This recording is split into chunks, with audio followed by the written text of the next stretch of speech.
আজীবন আপনারা হুজুরের কাছে দোয়া চাইছেন, এবার হুজুর আপনাদের কাছে দোয়া চাওয়ার জন্য আসছে। আপনারা কি বলেন? হ্যাঁ?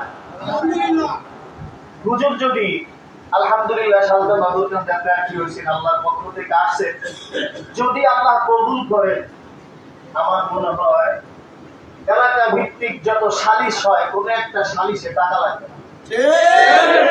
কি মনে হয়? কারণ প্রত্যেকটা প্রার্থী যারা আছে এলাকায়, যে কোনো গ্রামগঞ্জে যে কোনো সালিশ হোক না কেন, তার একটা অংশ কিন্তু উপরস্থ কর্মকর্তারা পায়। আপনাদের কি মনে হয় হুজুর এই টাকাটা খাবেন? হুজুর নির্বাচনে দাঁড়াইছেন, আল্লাহর পক্ষ থেকে আসছেন, আল্লাহ যদি কবুল করেন এলাকা পরিচালনা করবেন আপনারা। আমরা যারা উলামায়ে কেরাম আছি আমরা চেয়ারম্যান মেম্বার হতে যাব না, আপনারা যারা আছেন আপনারাই হবেন, আপনারা সমাজ পরিচালনা করবেন। এই জন্য যে কথাটা সর্বশেষ বলেছি এখন আবারও বলি, এতদিন আপনারা দোয়া চাইছেন, এবার আব্বা মুরব্বী মানুষ 85 বছর বয়সে আপনাদের কাছে দোয়া চাওয়ার জন্য আসছেন, আপনারা কেউ মুখ ফিরায় নেবেন না। সন্তান হিসেবে আপনাদের কাছে আমার এতটুকু আবেদন, পারবো তো ইনশাআল্লাহ? আল্লাহ আমাদের কবুল করেন।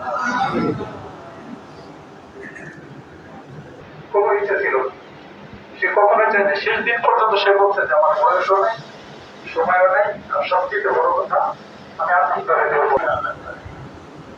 তারা ইসলাম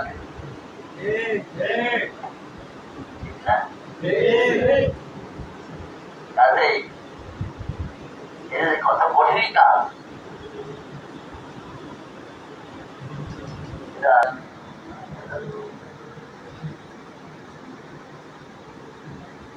যদিও বলতেছে হবে